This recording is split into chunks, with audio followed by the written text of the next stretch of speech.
Hi, everyone. Thanks for joining.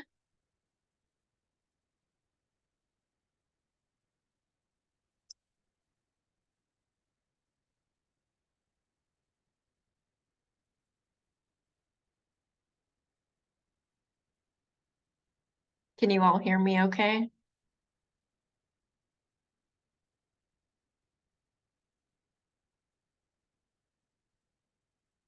Awesome.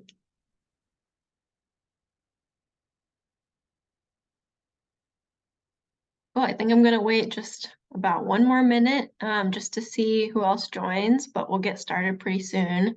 So in 1 minute, I want to share with you, my son gave me a new email. It's wildmarkemily@gmail.com because you're wild, Dad. Oh, okay. That's good to know.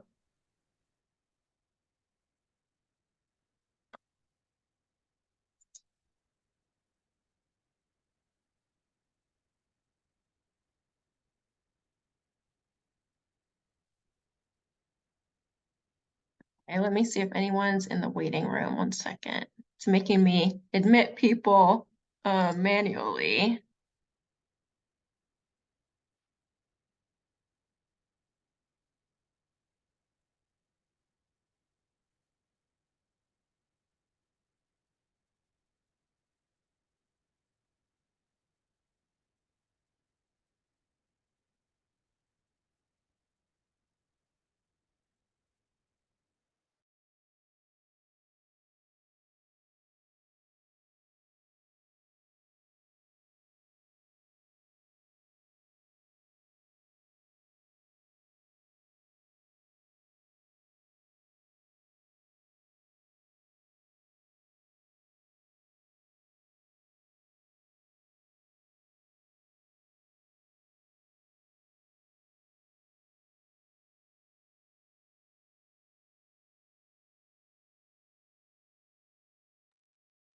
Awesome. Thank you all for joining.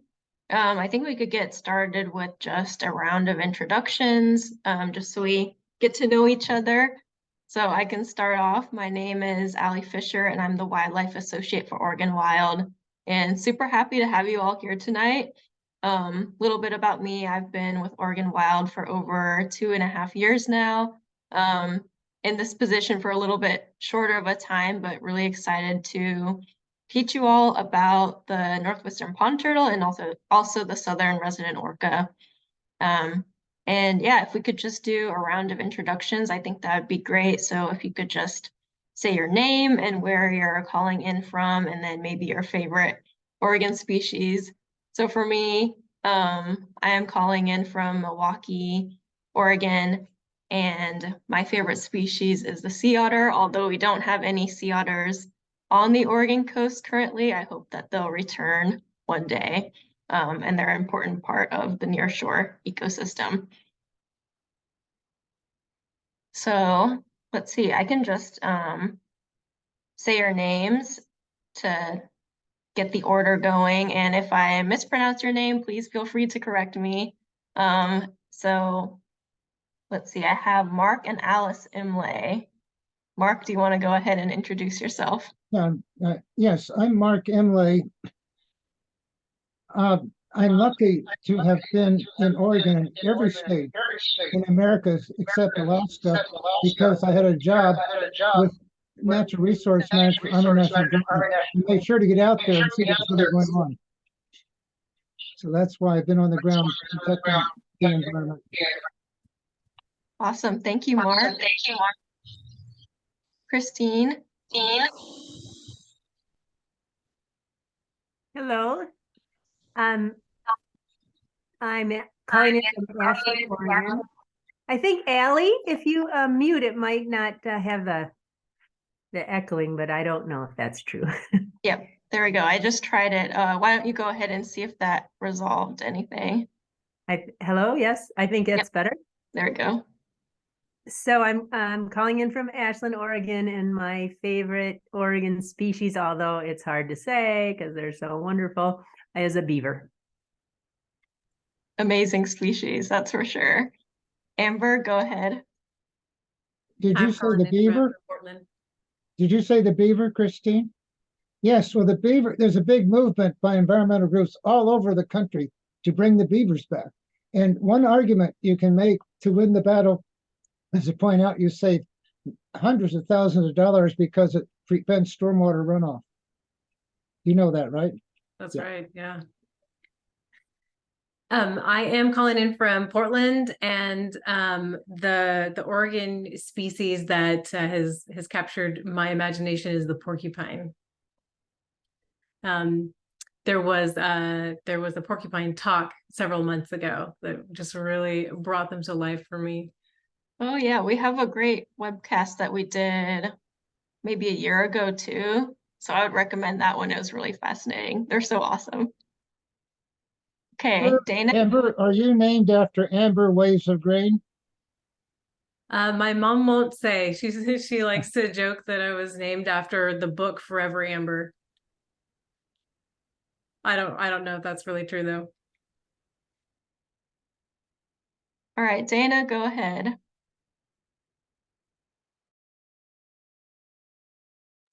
Oh, I think you're muted right now.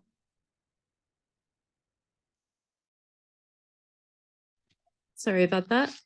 I had to join a few minutes late, so my apologies. I'm Dana, and my favorite Oregon species, probably the wolf. Amazing Amazing Keystone. Keystone. And And go why don't you ahead. go ahead?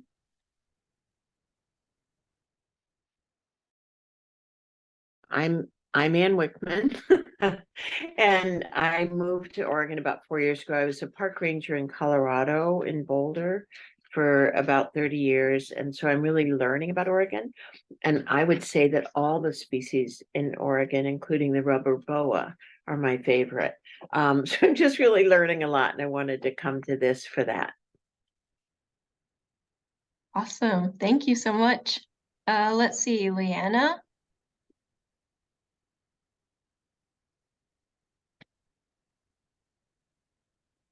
I'll just read the chat from Leanna. Let's see. Hi, everyone. I'm Leanna calling from Bend, Oregon. Sorry, I don't have a camera on this computer. Hard to choose a favorite animal in Oregon, but I'm drawn mostly to the mammals and birds, mostly orcas, gray whales, wolverines, otters, coyotes, cougars, owls, and so many more. Agreed. Seconded, thirded, many times over.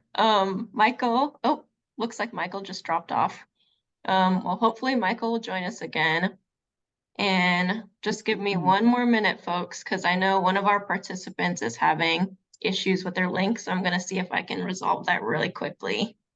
So just give me like 1 minute.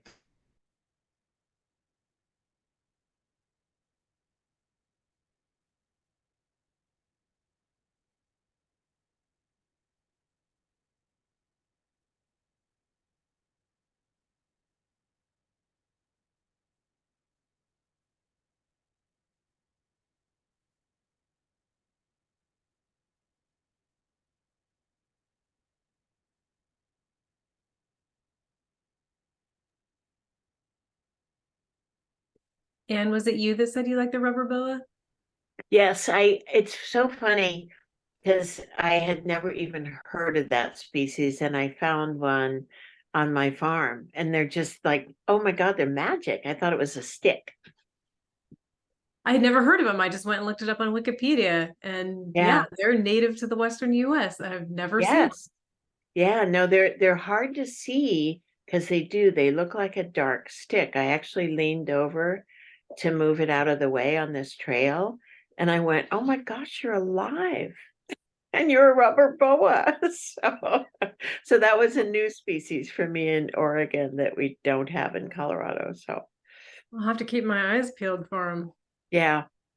Yeah, really like moist, soft dirt, wet, and they look a lot like a giant black earthworm, but they can be kind of reddish colored too. So yeah, they're hard to spot. I learned something new today too. Thank you for that. You're welcome. So I'm going to go ahead and get started with my presentation, but if you have any questions along the way, feel free to just blurt it out or put it in the chat and we can get to that. Can I share one more thing? Oh, for sure. Okay, so when I lived in Missouri, they had a wonderful laws protecting areas with wildlife, and I convinced the director, plants are wild and they're alive. Why don't you include them? They said, you're right, and they changed the law to include areas with special plants that are wild as well as animals that are wild. Thanks, Mark. So I'm going to go ahead and share my screen. Can you all see that okay? Perfect. So this is our November Wildlands meeting. Thank you all so much for being here tonight. Really appreciate it.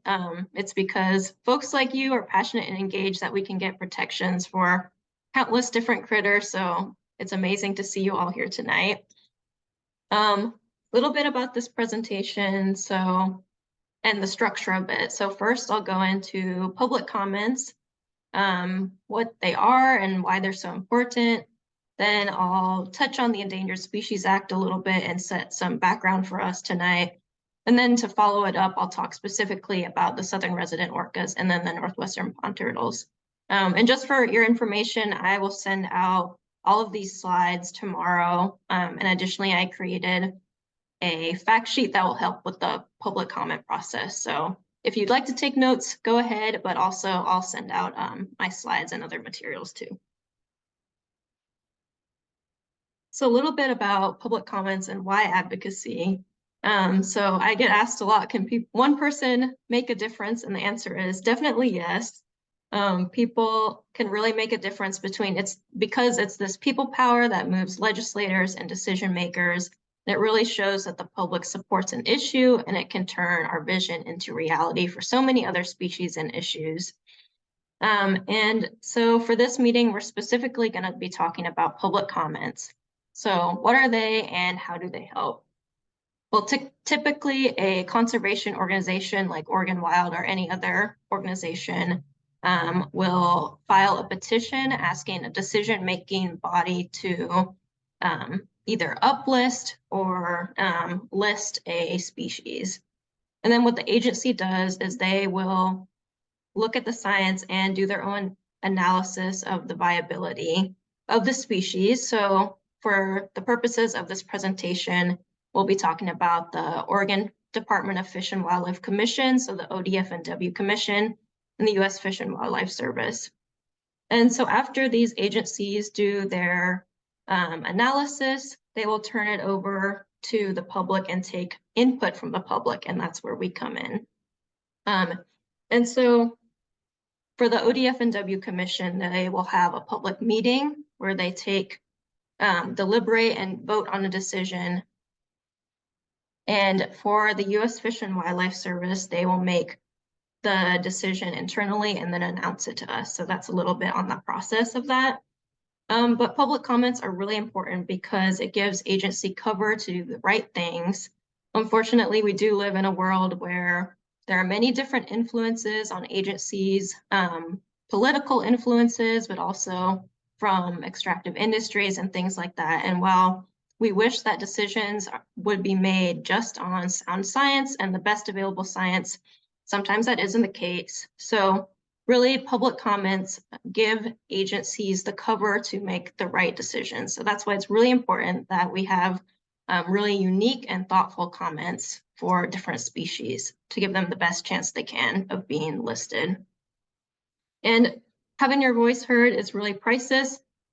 You definitely don't have to be a biologist or an expert to submit a public comment. You just have to be an individual that cares enough to do so. So that's a little bit about public comments and why they're so important. I want to also frame the issue of why biodiversity, why we're caring so much about this issue right now. And it's really important to note that I and Oregon Wild, we certainly think that species deserve to thrive just for their own sake, but there is this human connection too. So we are interconnected with everything, and we rely on biodiversity for so many different things, for medicine, for disease prevention, for secure food systems. Just think of all the pollinators that are pollinating food, and for physical and mental well-being, health and job creation economy. Biodiversity does a lot of different things, and it's really important to protect it. And unfortunately, looking at this graph on the right, it's really important to also think about the biodiversity crisis as separate from the climate crisis, because what's good for climate is not always good for biodiversity. So on this graph, the main reasons why wildlife populations have plummeted worldwide is because of exploitation and habitat loss and habitat change and degradation. Climate change does play an impact, but we have to also be thinking about protecting habitat for different species too. So I always like to point to this graph. And just to frame it a little bit more, in the United States, 1/3 of all plants and animals are at risk of extinction. And in Oregon specifically, there's 294 species of greatest conservation need. And these species are listed under what is called the Oregon Conservation Strategy, which is a congressionally mandated wildlife action plan that we have here in Oregon. And actually, the southern resident orca and the northwestern pond turtle are both on that action plan. A little bit about the Endangered Species Act. So what is it? It's really this bedrock environmental law, and it actually turns 50 years old this year, which is super exciting. And we like the Endangered Species Act, and it's been extremely effective, actually 99% effective at preventing the extinction of listed species. So getting species onto the act or listed under the act is really important to ensure that they don't go extinct. The Endangered Species Act is also bipartisan. It has a 90% voter approval. So most Americans believe that species should not be going extinct and don't want them to either. And this is an amazing tool that we have in our toolbox to really leverage change and protect and recover imperiled species, but also importantly, their habitat, because that's a main factor of why we're seeing population decline in different species. I always like to point to this graph a little bit because when I talk about the biodiversity crisis and the climate crisis, I'm like, oh, these are really heavy topics. So it's important to give people hope too. So you don't have to read this graph too closely, but I just want to point out a few things. So this graph is looking at different bird populations throughout the United States. You can see a general trend of most bird populations are in decline. However, there's two anomalies on this graph, and one is the blue line, which relates to interior wetland birds. And the reason why these birds in particular are increasing is because, generally speaking, they are hunted, and so they get a lot of different habitat protections.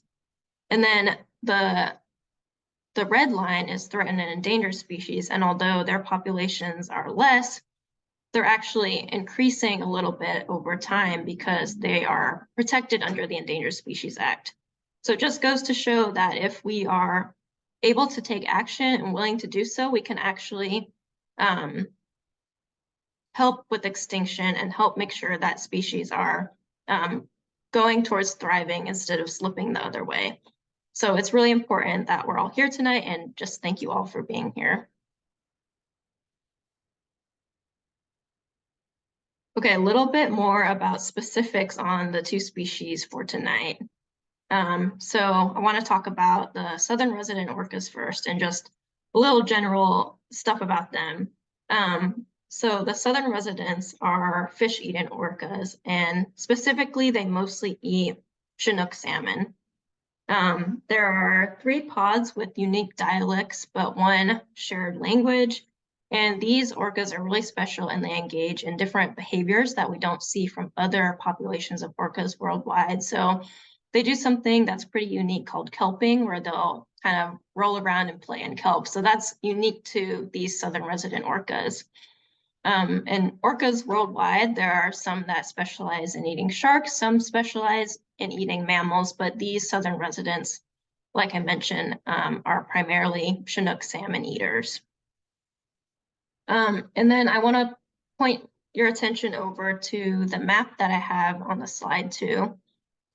So this blue area is the southern resident orca critical habitat. So as you can see, it stretches all the way from Canada down through Washington, Oregon, and well into California too. So although we hear a lot about the southern residents being Washington's orcas, that's not really true. They're also Oregon's orcas too. And it's time for the state to step up and protect them more. One thing I will note is on this map, you can see SRKW range. That just means Southern Resident Killer Whale Range. That's an acronym I'll use throughout this presentation too. And there's another one that's pretty common, which is SRO, which is Southern Resident Orca. So those are just talking about the same thing, just slightly different acronyms.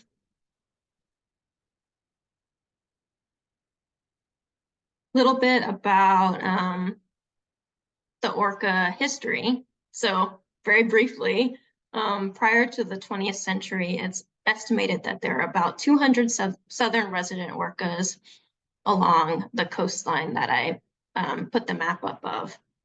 And by 2005, which is quite a long jump, I know, but southern resident orcas were listed endangered under the Federal Endangered Species Act, and there are only 88 individuals left.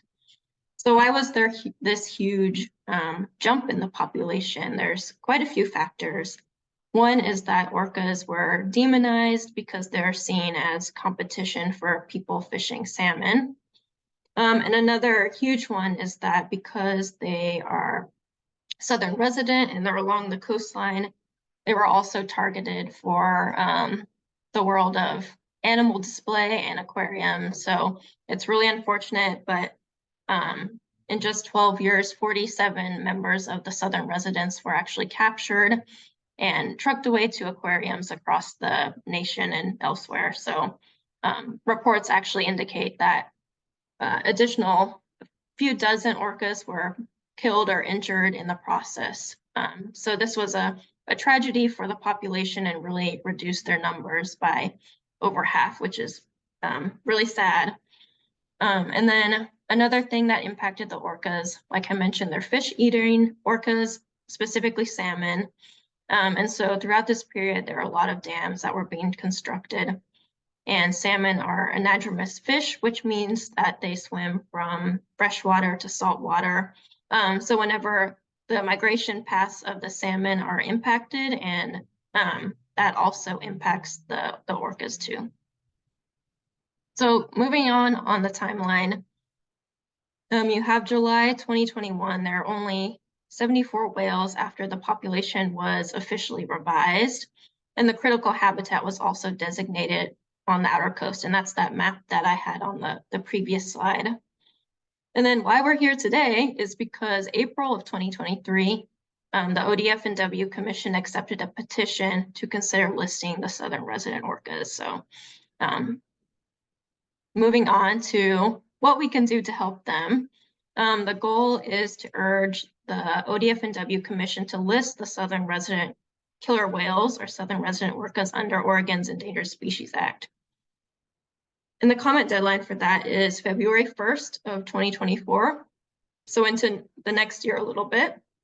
The commission will be meeting on February 15th and 16th.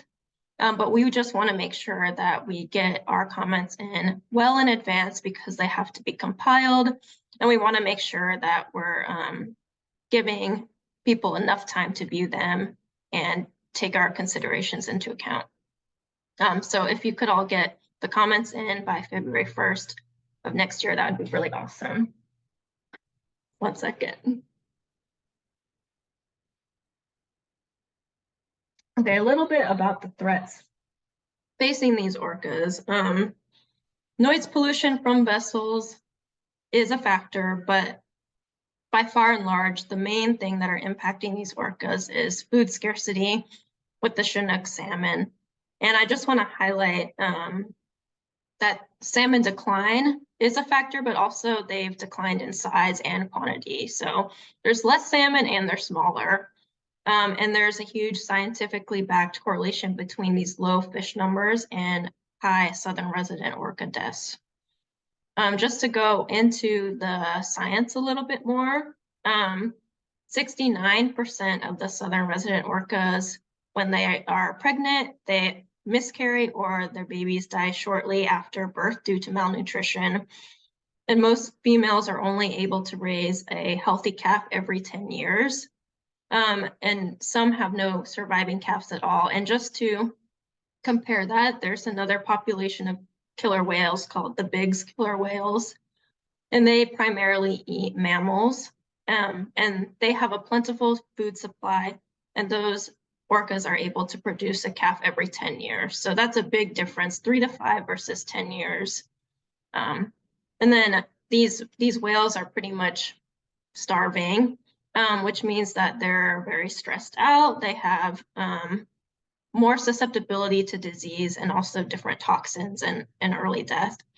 According to NOAA, a reduced nutritional intake likely makes the whales more susceptible to disease.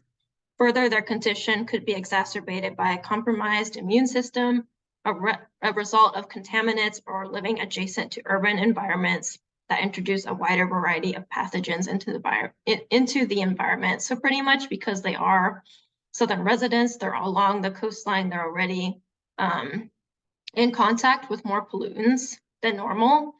And because they don't have enough food to eat normally, toxins are locked up in fatty tissue, but because the orcas aren't getting enough to eat, they have to metabolize their fat in order to survive. So pollutants are definitely a big factor as well.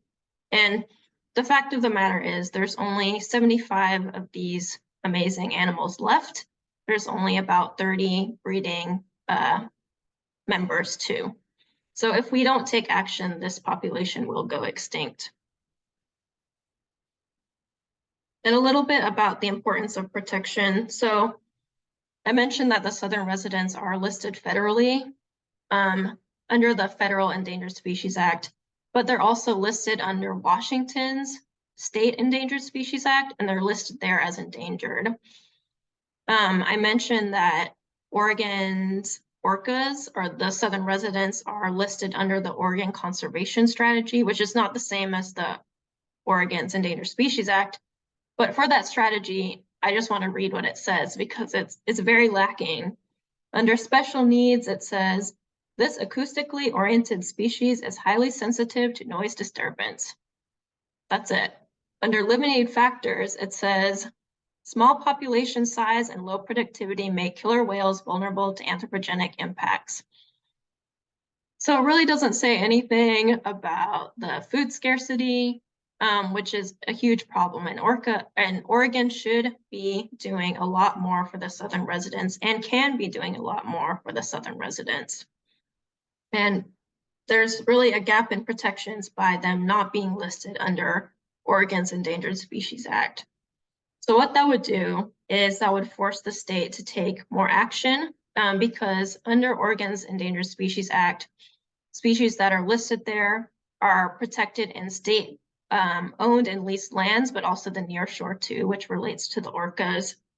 And it's not as strong as the Federal Endangered Species Act, but it can help fill gaps where needed and really get Oregon to step it up in recovery. So for example, I mentioned that they're listed under Washington's State Endangered Species Act. So in Washington, the state has taken steps to implement different programs to restrict vessels near the orcas. So Oregon could be doing the same thing if they're listed under the Oregon Endangered Species Act. A little bit more about the importance of different protections. It would help them get more of a recovery plan, really solidify Oregon's role in species conservation because they do have critical habitat along our coast. It would help get more access to funding and also just help with public engagement and awareness and education. And it would also really complement efforts that are happening right now to recover salmon in the Pacific Northwest too. Okay, so any questions on the orcas before I move on to the turtles? Yeah, I have a quick question, and I was going to ask about the salmon recovery and the current plan to truck salmon around dams and things like that. Are you going to address that at all, and like how how protecting, how we can like advocate for the protection of salmon in order to also help protect the orcas? Yeah, so right now, I don't think I would touch on it. I think we have a lawyer at Oregon Wild, and I think we've been, having talks with him to see what a good chain of action might be. But I will definitely follow up on that. Yeah, because if we can use our efforts to do both, that would, be twice as good. Yep, definitely. We did a great webcast a little bit ago with former Chairman Penny of the Nez Perce tribe talking about the Snake River salmon and what would be helpful there. And I know right now they and some others are in talks with the Biden administration trying to come up with a resolution. But I do not have the inside scoop on that. But definitely as soon as we know, I can let you know. And I'm sure it'll be headline news too, whatever the resolution is. Yeah. Could you clarify what the national status of this particular species or subspecies of orca is? Yep. So this species or this population of orcas are listed federally under the Endangered Species Act. So They're listed as endangered, not threatened. yeah. Endangered. And so, but they And- don't have any Oregon Gotcha. State ESA protection. They do have Washington State ESA protection though. So we're just trying to fill that gap. So they are being protected on federal lands to some extent. Yeah, to some extent, but Mhm.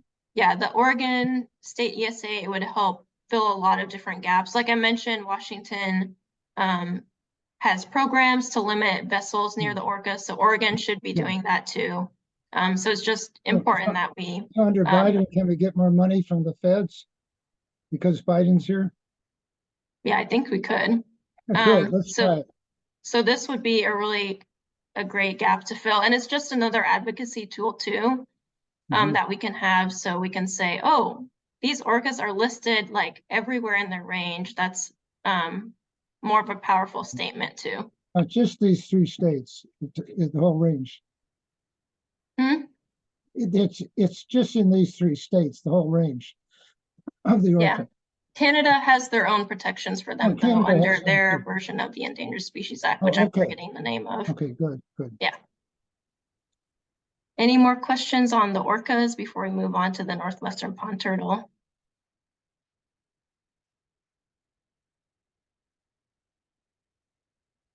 Okay, awesome. Yeah, and Amber, thanks for bringing up that point, because definitely trucking salmon is not the direction we want to be headed in for the species recovery. So thanks for bringing up that point. Okay, moving on to the northwestern pond turtle. So this is one of 2 native freshwater turtle species that we have in the state.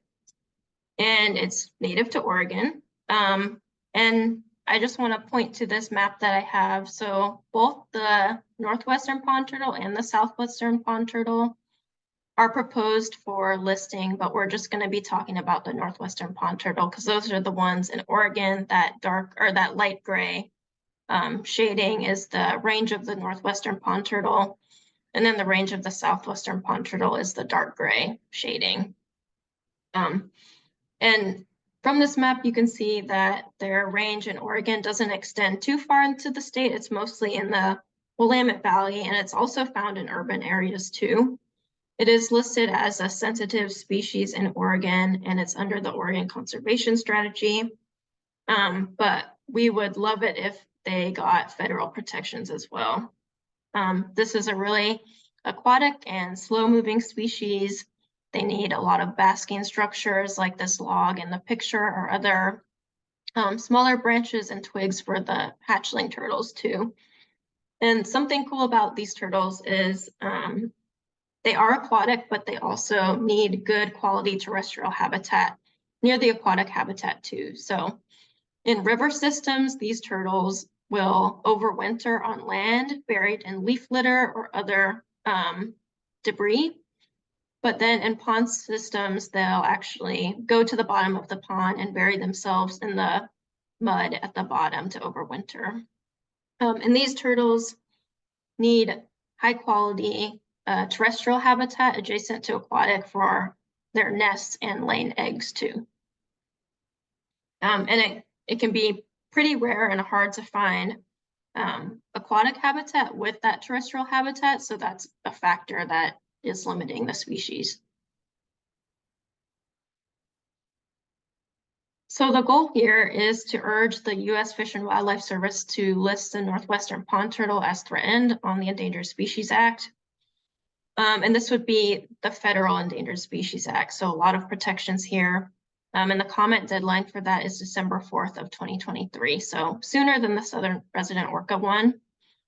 A little snippet of good that's happening for the turtle is the U.S. Fish and Wildlife Service did say that listing was warranted.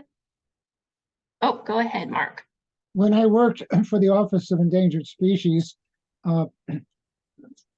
50 years ago when it was first started, one thing we did was the concept of endangered means the federal agencies have to do everything when they take authorized fund or carry out any action. Threatened means they do what they, everything they can do. So that's the distinction. So that's why we're asking for threatened. Is that the reason? I think their population, while it's in decline, it hasn't declined enough for endangered. Okay. But hopefully, Yeah. I mean, the point of getting on the list is so that the species recovers too. So hopefully this will be a wake-up call for a lot of people to actually start investing more in the recovery of the species too. But going into some of the threats for the species, in Washington, under Washington's state ESA, they're listed as endangered, and Oregon is just listed as sensitive. So that is a gap in protections, but definitely getting the federal protections would be even more important and a really awesome step for the species. So some of the threats, this is a slow-moving small species, so habitat loss and fragmentation and degradation of good quality habitat is a really big issue. Turtles are small and they're pretty slow, relatively speaking, so it's easy for their populations to become isolated if they're blocked by roads or other infrastructure they can't get around. So these are really big problems for the species. And it's going a little bit into the science, talking about invasive species and also climate change. So it's estimated that the population declines are occurring in over 80% of the northwestern pond turtles range. This is due to the loss of that aquatic habitat that I mentioned, but also the adjacent terrestrial habitat. And there's really a need for more surveying and monitoring of the species, which is currently lacking. Pretty much just more funding in general would be really critical for this turtle and to get it to thrive. A little bit more about the science, specifically for the invasive species bit, and just highlighting why that is such a big issue. With climate change, droughts and increased water temperatures are becoming more of the usual, and these really exacerbate conditions that are favored by invasive species such as smallmouth bass and bullfrogs. So what happens here is these species will predate on the hatchling northwestern pond turtles. So when we have unfavorable conditions exacerbated by climate change for the turtles, that can be a big problem for predation rates. And then a little bit about the importance of protection for the species. So under the Federal Endangered Species Act, the northwestern pond turtle will get critical habitat, and this would prohibit federal agencies from permitting, funding, or carrying out actions that adversely modify designated areas. So pretty much you can't destroy the critical habitat. So are these invasive species native or non-native? Those are non-native, yes. That's right. So that gives us a stronger tool. Yeah. And they also struggle with a couple non-native turtles too, like the red-eared sliders. And just because Oregon only has 2 native freshwater turtles, so it's pretty common to see non-native invasive species in there too. And then another important piece of protection is this would ensure that the northwestern pond turtle gets a recovery plan and more funding, like I mentioned, which would be really awesome. And that funding could go towards a number of different things, such as nest protection or habitat and plant restoration and just general connectivity. We just had a mapping tool that came out called OCamp that I think Oregon Wild just saw the draft of it. We made some comments, but that's looking at habitat connectivity through the state. So we're hoping to leverage that in the future for different species. But getting this turtle listed as threatened under the Endangered Species Act federally would be a huge step. So before I move on, any questions about the turtles or anything that I covered thus far? I'd like to comment on fragmentation. That's something we're doing all over the place. We actually find, oh, here's a place, see, half the species are source species and half are sink species. Source species don't have to move, but sink species do, and I'm sure this is one that has to move back and forth to survive. So we find, oh, here's a place to restore the habitat to connect the larger habitat. So actually going around is something all of us volunteers in Oregon can do. Let's go look at the habitat and find, oh, here's a place where we can restore, just save this 1 acre, make it back into nature, and then we now have 20 acres instead of 2 10-acre areas or whatever it is. So Yep. Migration back and forth. Definitely. Habitat connectivity is super important for many species and especially looking at different ones. So like turtles all the way up to species that can move around a little easier because they all have different needs, but definitely connectivity is super important for them all. Any other questions about the turtles or anything else before I move on? I was just curious if the western pond turtle and the northwestern pond turtle are just separate species. Not separate species, just different populations, I believe. Thank Are Okay, they- reading the Are chat. they subspecies by any chance? I would look into it. I think I can look into that too. Yeah.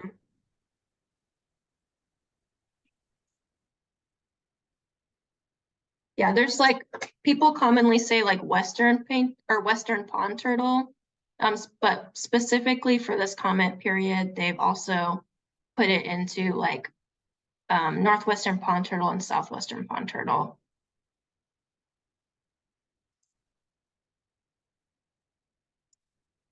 Okay. And then a couple tips on formatting comments. So just remember, you don't have to be an expert or a biologist to share your opinion. The goal is just to have some thoughtful and unique comments, and these are really key to tipping the scale and moving things in the right direction. I was looking at some of the comments that are online for the northwestern pond turtle, and some of them just say something like, oh, please list the northwestern pond turtle because I love turtles. Like, it's great that they're commenting, and it's better than not commenting at all, but really having thoughtful and more unique comments have more weight. So I would advise following this structure, but if you want to modify it a little bit, go for it. But I usually start off with an introduction and then go into where you stand on the issue or what action you're urging the agency or group to take. So that could be, I urge the U.S. Fish and Wildlife Service to list the northwestern pond turtle as threatened under the Endangered Species Act, anything like that. Then I normally go into why you care. And this is a really great opportunity to personalize the message because we want those thoughtful and unique comments. So maybe you grew up near a pond and you got to see them, or you get to see them now and that's your connection, or you just really love wildlife in general and want to see them thrive in Oregon. Whatever your personal message is, or pretty much why you're here today, why you care, that's what I would put in that section. And then fourth, I like to go over why it is important and highlight some of the science. So you could talk about the biodiversity crisis, you could talk about the number of species that are of concern in Oregon or on the national level. And then you could talk about different threats facing the species. Some of the stuff that I mentioned in this presentation, I also have listed on the handout that I sent to you all, some of the science and facts just to back up what you're saying. And then lastly, I would end with the conclusion and just restate your position. And I think if you follow this format, you'll be able to create a really thoughtful and unique comment, and that would be awesome. Any questions on any of that?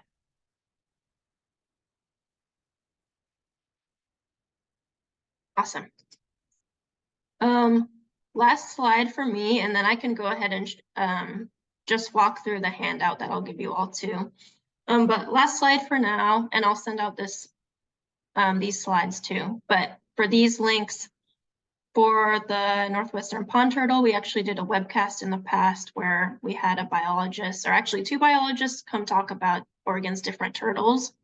So if you want to learn more, that's a resource link there. And additionally, the second here with the exclamation point is a video just showing some of the conservation work that has done for the species. So pretty much if there's more funding for the species, these are the types of projects and success stories that we can have in more parts of their range. So just a little hopeful story too, highlighting some of the conservation actions that can be taken. And then there's the link to submit your comment at the U.S. Fish and Wildlife Service portal. And then on the orca side of the slide, the Learn More Here link links to a webcast that we did previously on the southern resident orcas, where we had a biologist come talk about the species. And then for this one, it's a little bit different to submit your comments. You would have to email the Oregon Department of Fish and Wildlife Commission at this email down here. And then the deadline for that one is the February 1st one. So the turtle comment period is first, then the southern resident orca one.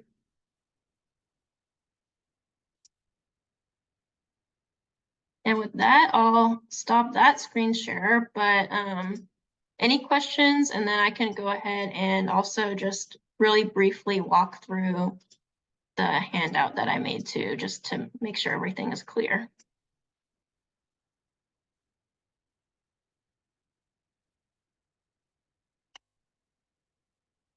Okay. Let me pull that up really quick.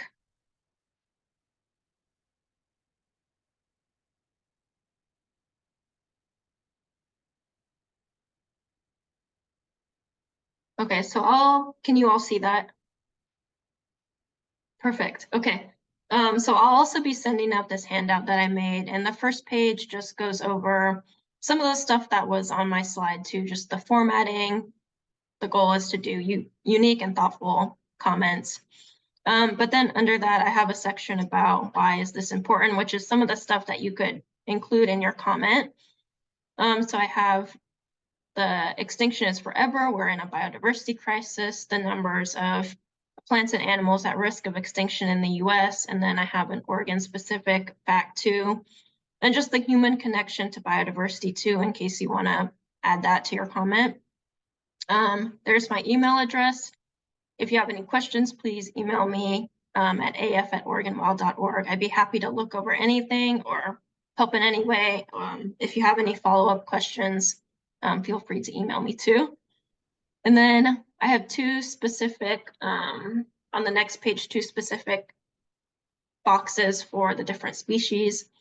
So just in case you forget, there's the deadline up there, and then there will be a link or the email address on how to actually submit the comments. And then I just have some suggested talking points, some of the things that I mentioned, going a little bit into the science of why a decision would definitely be warranted for the two species. And then just at the bottom, there's a QR code to the webcast about orcas, and there's one for the turtles too. Just if you're interested, I think you could definitely create a great comment just from the information I presented. But if you're interested in learning more, those are great resources. And there's also a few links throughout here in case you're interested in following up on any of the information.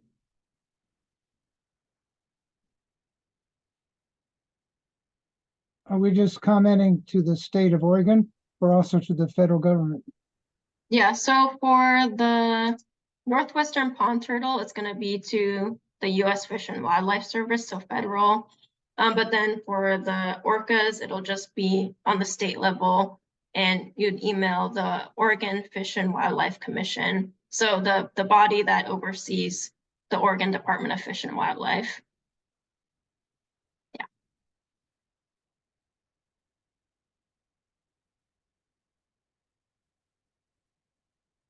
Any other questions on any of this? And thank you all so much for being here. It's really awesome to see you all here and know that you're taking action for these different species that really need it.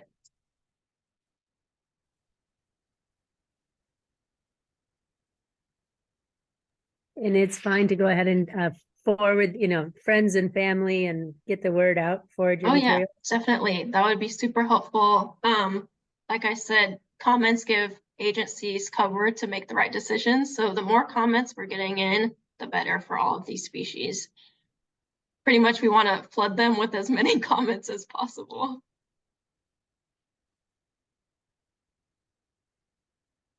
Oh, Melissa, great question. So tomorrow I'm gonna upload the document that I created, but also my slides on our website. And then through Zoom, I'll email you all the link to that. So that'll just be uploaded on our website, OregonWild.org, but you guys will have a specific link because it's not like a publicly available page that most people can access.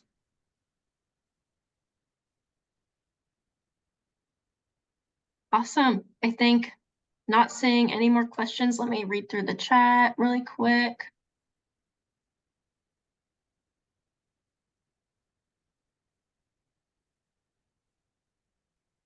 Yeah, so if I send the slides, the link should work for more information, but I can also make sure to piece out some of the links too. Yep. Great, thank you. Awesome. Yeah. Thank you all so much. And I'm glad to see that comment, Amber, about giving you confidence to comment. It can definitely be a little intimidating, especially if you've never commented before, but I think following the format should work pretty well. And it's time for the public to comment. So it's really up to us to ensure these species get the protections they need. Awesome. Not seeing any more questions. Thank you all so much for your time. Please email me if you have any thoughts or questions. I'm happy to help in any way. Okay. And I will let us all go 6 minutes early. Enjoy your nights, everyone. Thank you so much. Bye-bye. Bye.